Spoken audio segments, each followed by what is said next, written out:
Hey guys, Chip here. I want to spend the next few videos talking to you about a rapid workflow for science fiction concept design, and particularly sci-fi boxes. Perhaps you've seen a few of my other workflow videos showing how to create space station interiors, fantastic spaceships, modular workstations, and highly detailed sci-fi cities. I'll put some links to them in the description below if you want to check them out. So exactly what will this workshop series go over? Well, this video talks about the elements of rapid design and goes over some places to look for inspiration. The goal is to get you up and running and generating cool new designs quickly. And if you've ever heard me talk about design, you'll know that a key component of good design is iteration, which means the more designs you have, the better your chances of creating something fantastic. And that's why I like this workflow so much, because you can typically knock out a few sci-fi box designs in under an hour each. Most of the tools used to create this design will be included in my Patreon, and for a limited time, you can also download them at my Discord server in the Ideation Creation channel. I often use that channel to post new workshops for learning new skills. Check the description for links. So, who's this course for? Well, I'd say just about anyone can learn something, whether it be about design or technical workflow for Blender, but I suspect it will benefit most who are interested in upping their design chops, as well as learning new science fiction concept design techniques. So how does this work? We're going to use a step-by-step approach where I demonstrate different parts of the workflow, and you can choose to follow along the way if you like. Speaking of design, I've jotted down a few quick notes that are probably helpful to this process, and you can find them in my PDF called Design Patterns. There's some sketch notes I created during KitOps Synth add-on development. So let's talk about inspiration and go over some thoughts on good design practice. One of the mistakes made by folks who are just starting out is thinking they have to create everything using only their imagination. And that's just not true. Professional concept designers understand that literally everything is derivative, and that is why they all keep massive reference libraries to work from. And so I typically start by creating a mood board using Google Slides. For this one, I added AI prompted renders, Google Pictures, ArtStation images, along with Pinterest and various websites. I just screen capture and copy paste into a blank slide. Google Slides has a real neat way of managing images once you paste them onto the slide, and things just kind of go together quite nicely. The other nice thing about it is that it's a collaborative environment, so multiple people can work on the same slide deck. And of course, they're also easy to share. So what do we want to put in our mood slide deck? Well, lately, I've been exploring sci-fi product concepts using AI prompting, which is art generated by an artificial intelligence server based on a written text string. Here is some of what I've generated using various AIs, including Midjourney, DALL-E 2, Disco Diffusion, and Stable Diffusion. There are some interesting things to note as we look at these AI-generated images. One of the big takeaways is that for concepts to read as both science fiction and realistic, full detail does not necessarily need to be present. In many cases, there is just suggested detail, and it still reads perfectly. This concept is called viewer completion and is often used by artists and designers to not only speed up their work, but also to engage the viewer. Some other things that you might notice include the treatment of hyper-detailed areas versus areas with little to no detail. And of course, the edge boundary detail is significant in just about all of these. I go over a lot of these concepts in the Design Patterns PDF, so I suggest you take a look when you get a chance. We could also use these AI renders to help us understand rendering perspective, materials, finishes, composition, lighting, and color themes. Not to mention there are lots of interesting details. In fact, many of these images helped inspire inserts that I created just for this project. I've also included quite a few slides with existing Sci-Fi-BOX references. These are helpful in understanding what shapes work as well as providing inspiration. And towards the end here are some screen captures of design details that I think are interesting and may be worth constructing as part of either hero or tertiary detail kits. And speaking of kits, in this course we will be using the KitOps add-on to rapidly create different concepts. As far as kit bashing goes, KitOps is like Blender's Asset Manager but on steroids. You just drag and drop and scale and rotate and cut into and do all sorts of cool things with the many inserts you create or that are available from third parties or from yours truly. And when talking about KitOps, you'll hear me use words like kpacks and inserts.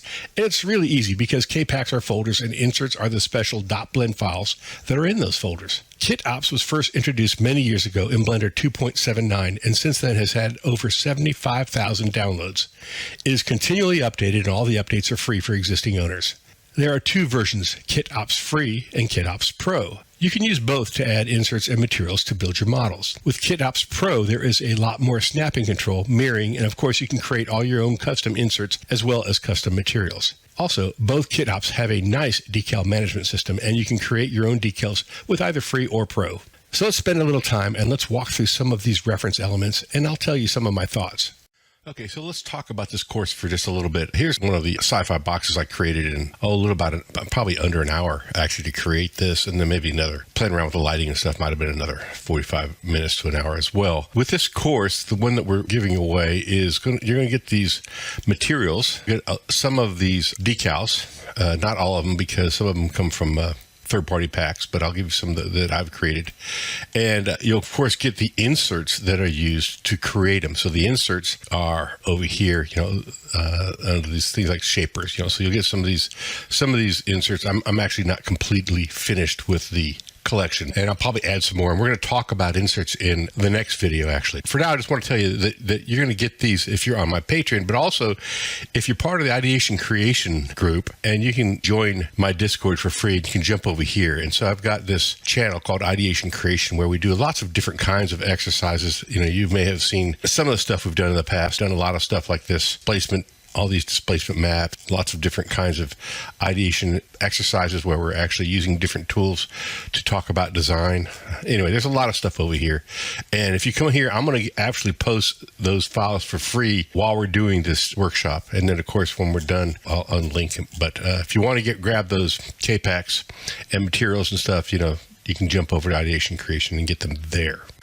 So as we mentioned previously, the purpose of this video is just to get you started. And really the first assignment here is I want people to really take this idea of creating a mood board slide deck seriously, because a lot of times I see people just jump in and they don't spend enough time thinking about the kind of details that they want to be adding, or the kind of shapes they want to create, or even understanding what is a sci-fi box. And so this is a real good exercise for that. And I'll put a link to this slide deck as well in the description.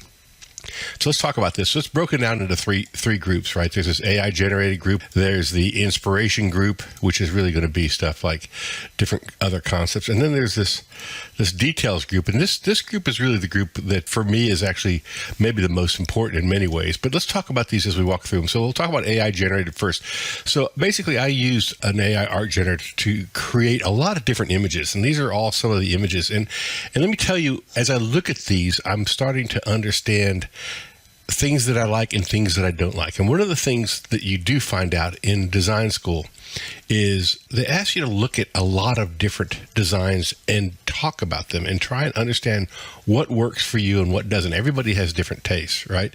So as I look at some of these are, interesting. Here, up here, you see we've got a lot of negative space here, and we've got a lot of extra, what I call eye candy over here.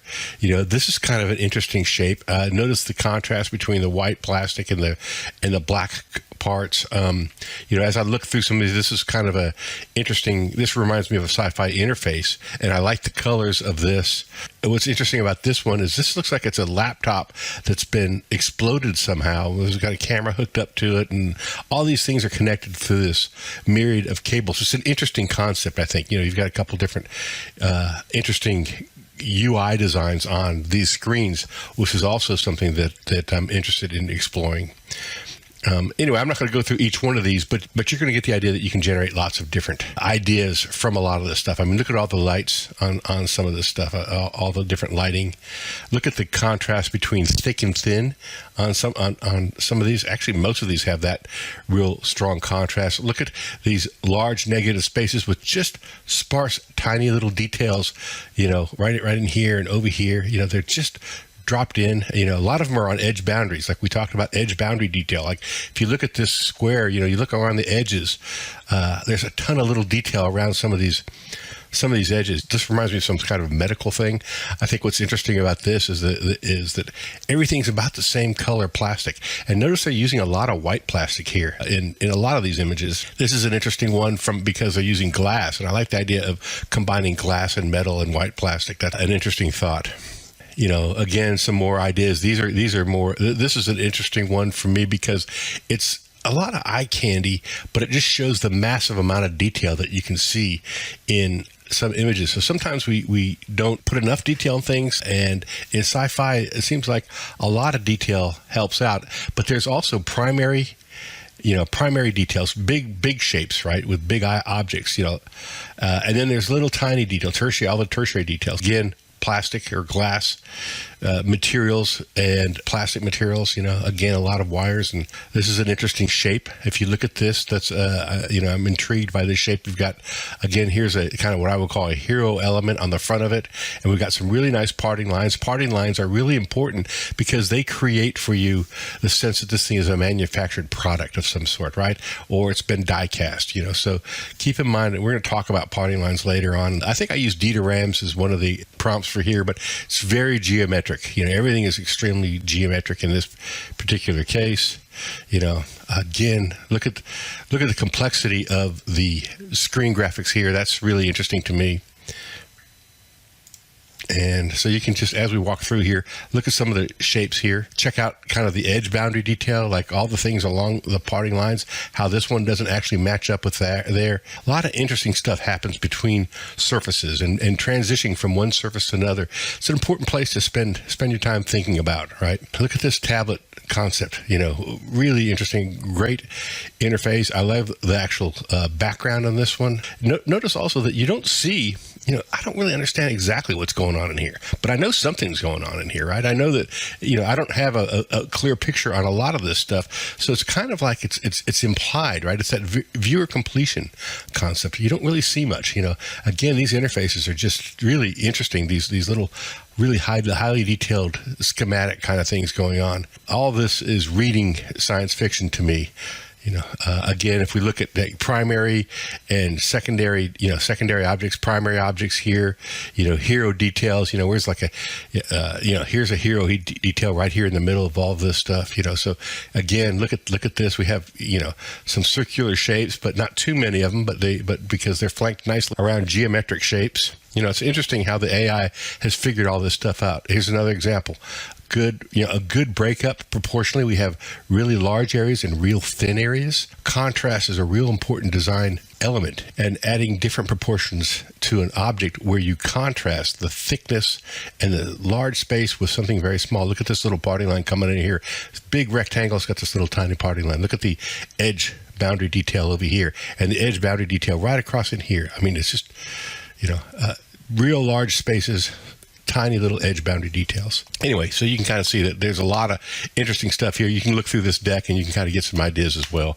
And you might also look at, how is this thing lit? It's got a white background. Everything is light. That's one example. This one's got a wooden table. This is an interesting object up here, I'm not sure what this curve thing is. Sometimes they look a little bizarre. Gives you an idea. Again, look at the shape. There's got a platform and you've got something floating above the platform. And this could be like a gas cylinder. Right now it looks like a glass cylinder, but these could be gas cylinders of some kind that are supporting it, hinge mechanisms. So I'm always looking for what's the reason why, what is the story that's trying to be told here? Sometimes that's a good way of helping to generate ideas as well. So this looks like a Sony device in the 90s or something, 80s, 90s, very metallic plastic. Again, notice also what's interesting is there's not a lot of angles here. Right, so a lot of times everyone wants to put lots of angles, and there are some. There's one here, there's a couple right here, but a lot of these are squares. So I'd recommend, use angles, sparingly. Don't put a lot of them in your, especially in the detailing phase of what you're doing. Right, so let's talk about inspiration real quick. So these are images that I've actually gathered from the internet, either ArtStation or Google or Pinterest or wherever. What I like to do is go through here and see what do I like about these, right? So I like this metallic material here. This kind of detail is kind of interesting, this vent detail. Look at the concept of repetition, everything in symmetry. So this is symmetrical, actually about two axes, the X and the Y axis. So that's interesting. Look at details like a handle detail. That's an interesting thing as well. Color combinations are also interesting, a gray with bright yellow. And notice that the chevron's not yellow, which I kind of like that. Chevrons are always so typically yellow. Here's another example of XY, mirroring symmetry with a nice metallic finish. This one's kind of interesting. This tells me, hey, when do we think about the inside of this, and how would I make that particular foam insert right there? That's an interesting thought, right? Go through again some more of these, and you notice one thing that kind of jumps out at you. By the way, yellow is kind of nice. One of the things that jumps out at you is that for most of these, they do have that XY symmetry. So that's something that we probably want to be considerate of. Now, here's an interesting one because I like the color scheme. I like the dirtiness and the texturing of this. And this is an interesting, using a radial symmetrical Sci-Fi box as opposed to, just a regular rectangular one. That's kind of an interesting idea. Here's some more. What's kind of interesting about this, I like these kind of ribs on the outside here. It looks a little doughy for me. I think there's not enough contrast between the soft and the hard in this one. This one looks a little bit like they took an igloo container and then just, really high-teched it up, which I kind of think is kind of a neat idea. Again, some just basic cubes. This one's kind of interesting because they used in this case, they use a symmetry about the z-axis, right? So you have a symmetry about the z-axis, and it looks like this is symmetrical to x-axis, but not the y. So that's an interesting idea.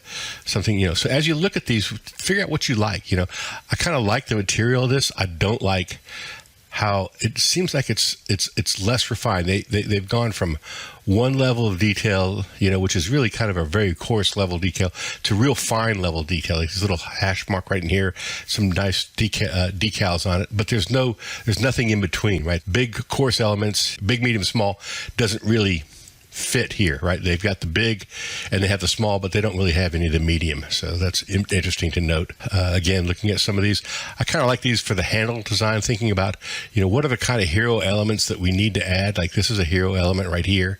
Handle designs could be hero elements. This thing over here could be a hero element. X's are extremely strong. Circles and X's are very strong details. You have to be really careful about using them. But I think he gets away with it there. This seems like it's got just too many of these rivets. They put rivets on every single corner, and that just is too repetitious in my mind. So again, I look at these and I say, okay, what do I like? What don't I like? I like the top of this where you got these little fan blades going in. So I don't really like this being open also. It's very symmetrical, as you can see. It looks like this might be even symmetrical by X, Y, and Z, which I don't really recommend as often. Sometimes you get away with it, but this one doesn't really do it. But I do like this one detail up here. Too many of these little rivets all over the place. Much better execution over here. I like this kind of these indents right here along the side. Also notice repetition on this one is kind of interesting. Repetition is a real strong design element. Keep that in mind as you're building things. I like some of the edge boundary treatment over here. This hero element's very interesting to me. And of course, these are really nice. I like the fact that this looks very contemporary and modern. That's really cool, especially the stand is really interesting. And then we've got these interesting brackets, if you will. So that's nice. I think that if you look at the overall amount of graphics on this, I think that you'll see that they're actually maybe too many. Like I would probably, maybe leave this one on and leave this one on and get rid of the symmetry part. This is one of Vitaly Bulgarov's ones, and I'm not really crazy about this one. And I put it up here because he always does great stuff, but this one just seems to be not quite there. But what is interesting about this is a real easy shape to create using something like our KitOps technique, and we're going to talk about that. Again, some more Vitaly ones. I like this one over here. That's kind of nice. I like the fact that we have an X-Y mirror, except that, then we break it. We add some details like this here and here on the Y mirror axis, and I think that's pretty cool. So the idea being that you do an X and Y, and then maybe you convert them to mesh, and then you start adding more stuff on just one of the axes. Again, here's some more really, really interesting details. This is, again, one of Vitaly's. I like some of the hero elements here. This one right here, this right here. Look at all the tertiary details are also extremely interesting here and worth noting. And the material selection, this is kind of a black anodized metal, and this is a aluminum or steel plate. Maybe it's a stainless steel kind of part. Look at the parting lines. The parting lines, he has a lot of angles, but they're not strong, so they don't affect you that much. And in fact, a lot of these details are really tiny, but they're not that strong. So they just add to things like the edge boundary treatment. Look how close this little cutout comes to this particular edge right here. He's really good at thick and thin stuff. He really focuses a lot on thick and thin. Here's another really nice hero element. Again, these vents have a real thick and thin component to them. Look how tiny these little vents are. Again, we have an XY mirror, and then he's added something that creates a little bit of asymmetry. And then the details. So these I just go through Pinterest and stuff like that, and I look for things like this wheel cap. I'm looking, that would be a cool insert to make, right? Make that little thing and just have it be able to, drag and drop and put that anywhere you want. Here we have, here's some guns, but I'm looking at this little cutout that's got a cylinder in it with some little divots. That's kind of a neat insert. I'm looking at just things that I can create that would be inserts. This is a display. What's interesting to me that is that you have a display inside a display, and you typically don't do rectangles inside of rectangles, but I can see how this would work because you'd be using different materials for each one of these. Here's a nice little textured little release lever of some kind. Again, another release button. Here's vents, but they're at an angle. And you'll see that I've included that in some of the things that we're going to be talking about. Here's some Ghost in the Shell stuff, and again, some of these round details are, these round hero elements are interesting, how they break them up. I'm always intrigued at how people break up circles, and that's always a fun thing. Here's another neat little detail over here. These couple details, this is interesting because look at this this is actually, these are popping out. They're coming out of the surface. They're little kind of structural elements that pop out of the object as opposed to going in. And so I thought, okay, well, I ought to model some of those. Model some unions that you just click and drag and drop on an object, and then you just tab in to edit them and just move the vertices around, and you can actually build whatever kind of lattice structure you want as a union part of the model, which is cool. Again, some more stuff. So anyway, the idea, this little one I thought was interesting. This little, just a round detail with a very, real tiny little groove in it. And so, I've already, basically replicated that, and you'll get that in the kit. Again, some more interesting stuff. What's interesting to me about this was not really any specific detail, but the overall interesting obtuse shapes. And obtuse is a real interesting concept, and I've got a lot of obtuse shapes inside of my design magic. I think I have a video on obtuse shapes, and you can learn more about it. So anyway, so you kind of get the idea. Again, some more details. I think I built this one right here, these little vents.